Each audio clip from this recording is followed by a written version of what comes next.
So, what is ALE is really the first question that I want to make sure that you understand what it is. So, ALE is an alternative learning experience, and it's really to help students that want an alternative to the traditional classroom. So, this year we're going to start this program. It's going to be a new program, and it's going to be separate um, really from the regular traditional school, and they'll have their own teacher under the ALE.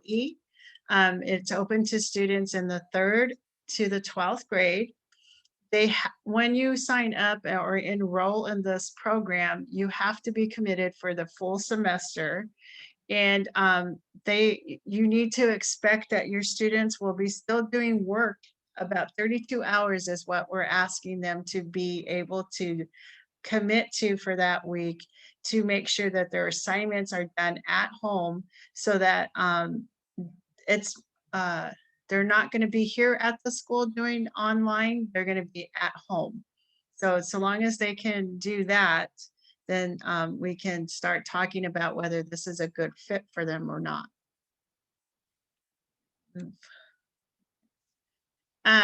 So it is a public school, so we're still going to have to follow all the same rules because it's still public.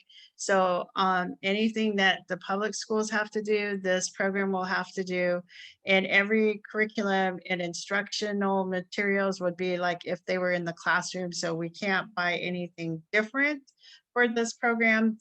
We are going to be using the online program for students for high school, maybe some of them at middle school, and then mostly for the elementary 3rd through 6th, we're going to try to get the same curriculum that they would be using in the classroom. They would just be able to do that at home.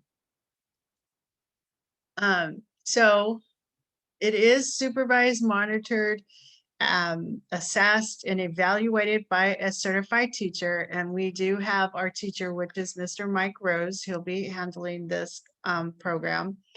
It may be planned with the teacher, the student, and the parent so that we can discuss once they're accepted into the program, whether it's a good fit for them to be in the program, and then what's the best route that they should be taking, whether it's online or using curriculum that they use in the classroom.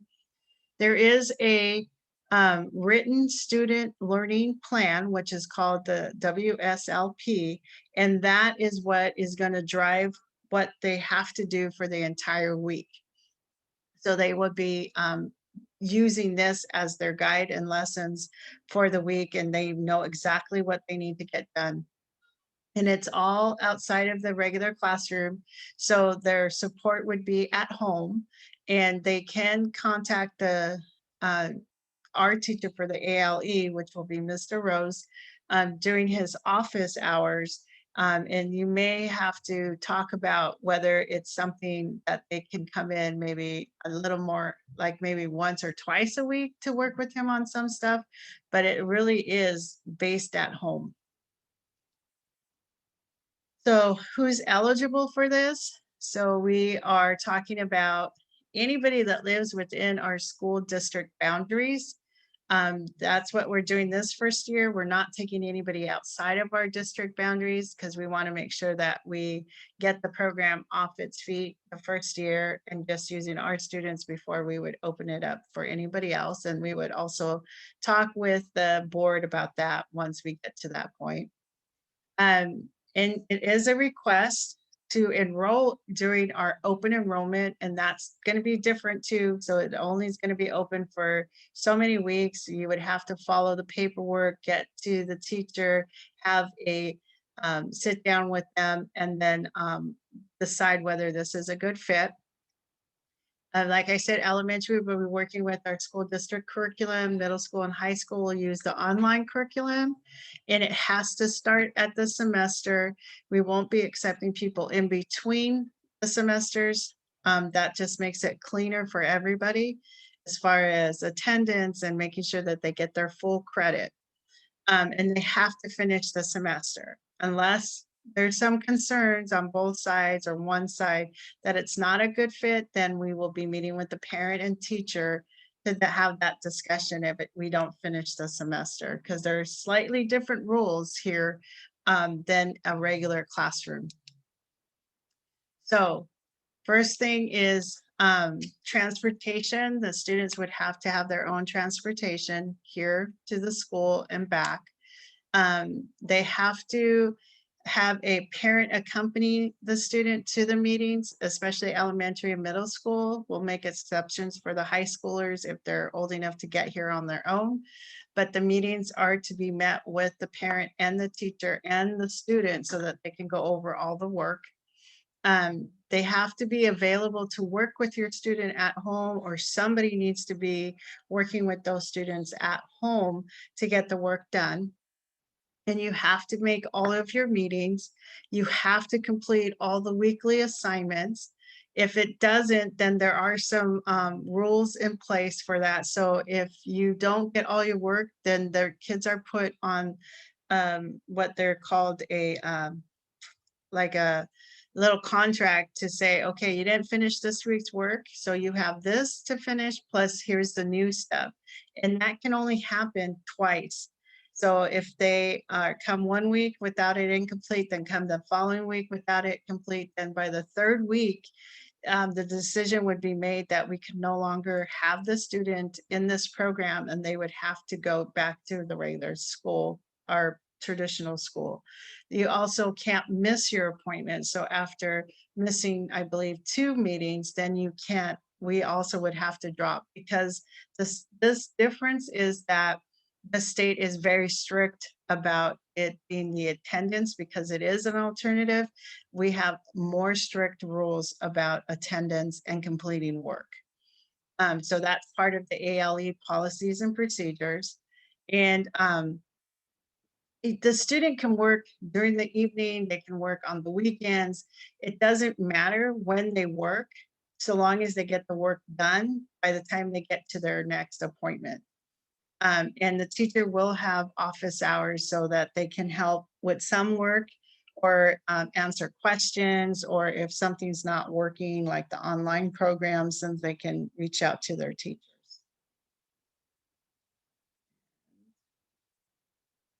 All students must meet with the AL teacher prior to being accepted to review all the requirements for the program. So we're going to need to meet with the parents and the students. And we're considering them case by case, like I said.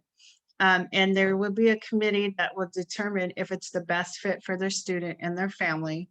So the committee would be the teacher, probably the principal or vice principal, and maybe the superintendent. If the student has an IEP, we will have the special ed director take a look at it.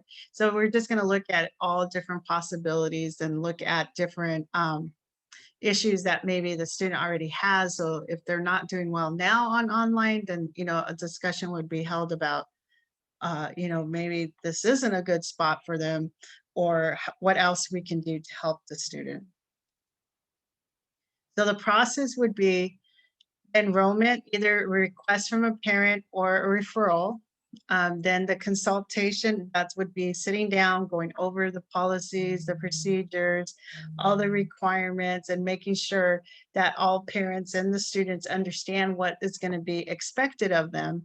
And then a meeting with the committee to discuss whether to accept the student or have a further discussion, maybe answer a few more questions. And then once the student is accepted, there's an orientation so that they can understand the program we're using. Do they have their login?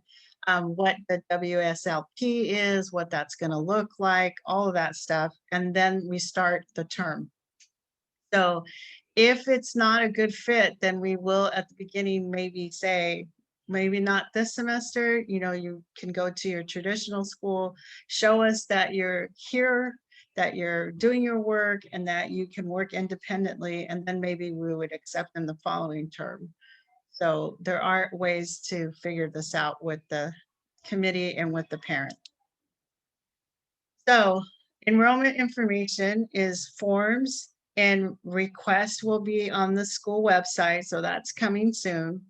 The enrollment approval is for 1 school year only. So we want to do it year by year. The parent must submit a new request each year before the enrollment date. So we'll have deadlines and you'll have to meet those deadlines so that we can make sure that extend it or have them enrolled. They have to be successful with their first semester in order to continue to the second semester in that year. So if they're not doing well the first semester, we may say this might not be, you may not be ready for this, or it might not be a good fit. So let's move you where you are going to have success. And you will receive an eligibility email before the end of the term to notify you if your student's not going to continue or can continue to the second semester at 1 year. So what we are looking at for some folks to think about before thinking about enrolling is, can they work independently? Because a lot of this is going to be done independently. Are they self-motivated to make sure that they're getting the work done? Do they have time management? So maybe they are busy during the day to help out at home or have other obligations, but then they know when they have their school time set aside, or maybe they are during the day so they can have the afternoon off.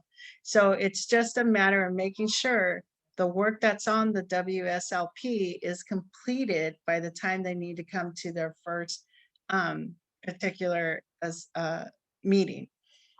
Do they have technology skills? Because if they are using online, again, they're going to need to have all that information at home and be able to work.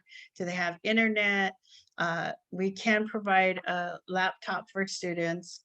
And then are they willing to communicate with their teachers so that if something is happening, that they're notifying their teachers right away instead of waiting until their meeting and then not having work done? Because then that will mess them up, because if they don't have the work done, then they have to be put like on probation and then have to make up that week's work and then next week's work. So all of that just kind of piles on them. So they have to be able to communicate with their teacher right away. And are they willing to make adjustments and to really think about their learning? And it's not just going to be answering questions and moving on and handing something into you. It's really going to be that they are working and doing their work. Students will be expected to follow all the school policies and procedures, including but not limited to attendance. School laptops can be assigned to the students if necessary. The students will be financially responsible for damages to the laptop or if it's lost. And it's the same rules with the cell phones. They can't have cell phones on here. Their behavior has to follow the same as if they're here when they're here. So all of those rules would still be applying to this part. So if a student has to be removed and placed back into our traditional school, it would be because of these rules here. Well, most likely these. They're missing 3 or more meetings with their teacher, and they're missing assignments for 2 or more scheduled meetings. So like I said, if they miss, they have to be put on a plan, and the plan is, how are we going to get this work done and next week's work done? And then if it happens again, then it's the second time, and it's really telling us that this might not work for this child. And then behavior issues as well. So if they come and not have and have a problem, or are having issues with the teacher and getting angry or whatever, then those are just different things we'll be looking at, just like if they're in their regular classroom. So those would be reasons why. And Phyllis, I'm going to stop sharing right now. And I am going to see if you have any questions for me.